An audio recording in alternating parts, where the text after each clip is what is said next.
Hey everybody, Ray here. Last Epoch 1.1 is pretty close, and I'm pretty excited about new build it brings, Dual Shield Bash Paladin, which I'm going to showcase in this leveling video. I expect the build to be great both at leveling and in the endgame, and I'm going to play it myself in 1.1. I think it's strong, it's pretty fast, and it's pretty good at pushing corruption because of the great survivability that it can receive. However, to properly use Bash, you will need a pretty good shield, and maybe even unique X, because it's going to give you a lot of damage. So at the start we are going to use combined approach with Rive and Hammer Throw. Both those abilities are going to carry you through campaign. And in this video I'm going to explain what passives you will need to pick and how you will need to play the build. I will also comment on which moment you will need to. So early on in the game is pretty much great idea to just use Hammer Throw, because Hammer Throw provides a pretty decent damage and it can also pierce the enemies. So you can use it while you're running through your enemies and it feels pretty great that way. So that way around level 11, you will need to get Hammer Throw for at least getting 2 levels into Catapult. That way you will have additional extra projectiles. And while you are running through the locations, it will be much easier for you to kill enemies. The second ability that I recommend to get early is pretty much Rive. It's a melee ability, so you're mostly going to use it on bosses and if you're out of mana for Hammer Throw. That way you could just go for outbursts and for reclamation, try to reach brutality and perfectly cap the grace, because that way you will be able to kill enemies at 15% of life immediately. It will help you with rares or with clearing at some moments as well. So around level 20 you should have Hammer Vortex and Iron Spiral together with your Avatar of the Spire buffs. All of those together will help you to kill enemies pretty fast and to move together with your hammers. If you're out of mana, you should just use Rive. And you can also kill the bosses with Cap the Grace, because that way you will be able to finish them earlier. Combining those abilities together, like Hammer Throw and Rive, will help you pass through early game pretty smoothly. So when you craft early on weapons, I recommend to focus on something like that. That way you just need physical damage, because it will help you with both your melee attacks and your throwing attacks. Melee attack speed is pretty decent stat as well. On top of that you can get attributes, and if you will be able to get that physical penetration. However, it's pretty rare at early levels, and most of the time you will not have it. So the most important stat will be just increased physical damage. So in late campaign, before you swap to Shield Bash, you pretty much need to use a combination of Rive and Hammer Throw, together with occasional healing, but Rive itself is going to make you pretty tanky, because it's going to heal you constantly, both with healing hands and Rive itself, because you're regenerating health and mana every time when you're using the Rive. And Hammer Throw is a pretty great way to just clear the screen and kill monsters as fast as possible. However, every time when you're receiving a lot of damage, you just need to use Rive to stay in the fight. So talking about when to swap to Shield Bash, I generally recommend to go there around level 50 to 70. So somewhere in between those two.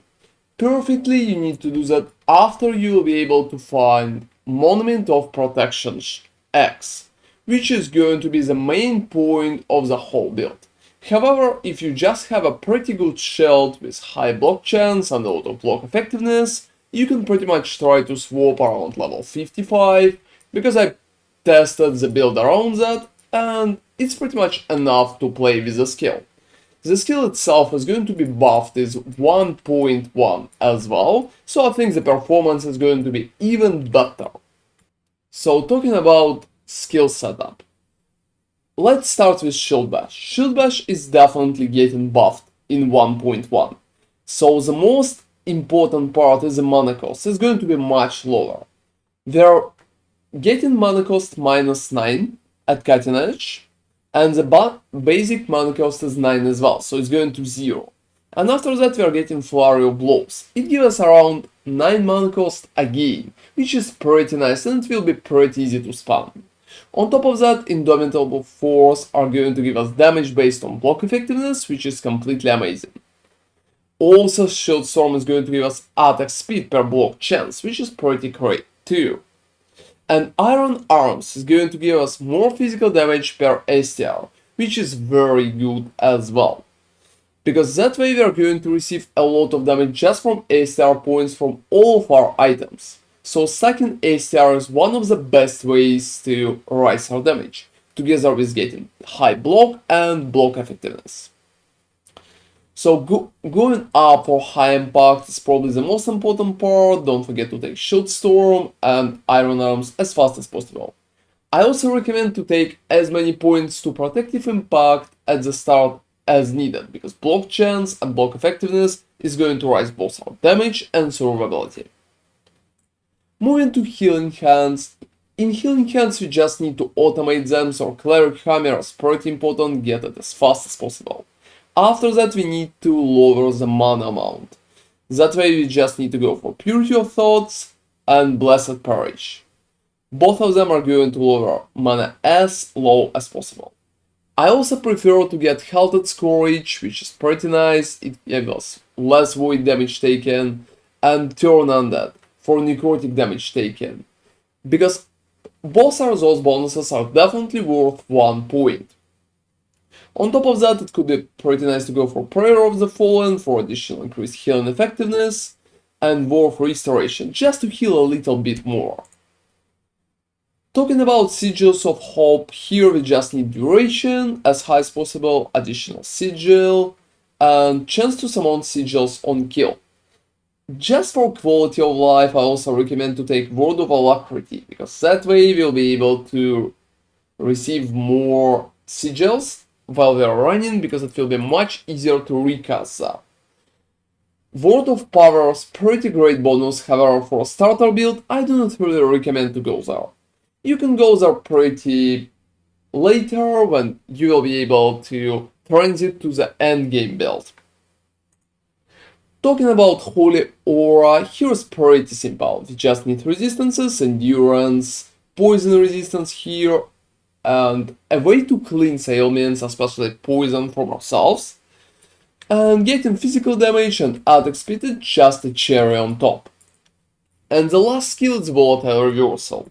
Volatile Reversal is pretty much a great way to rise our single target damage. That way we just need to get Harbinger of Dust as fast as possible. Both Rifts are a great way because we are going to hit enemies much more often with those, and after that you can go for Warp Time to get attack speed, because it's going to rise overall DPS as well. So talking about the passives. At the start I recommend to go with Juggernaut, because Juggernaut is a pretty strong ability. It can provide you with resistances and STR. Both of those are amazing. I also recommend to take Time and Faith, because we are going to use Rive pretty often at the start. You will be able to drop Time and Faith later on when you will be fully committed to the Shoot Bash build. But at the start it's a great thing because it's going to help you to regenerate both mana and health when you're using Rive. On top of that, Armor Clad is pretty important, so get it as fast as possible. Moving to the Paladin itself, I recommend to go for the Conviction first and add only 1 point to Honor. After that you can go for Blinding Light, because we will need blind chance to avoid critical strikes from enemies. Endurance on top of that is a pretty good bonus as well. Ranged STR is a pretty great option as well. Mostly just because we are stacking a lot of STR in the build, and that way we can rise the damage. After that you can get Faith and Armor, you can go for Prayer Ages, and get Reverence of Duality to stack our health pretty high.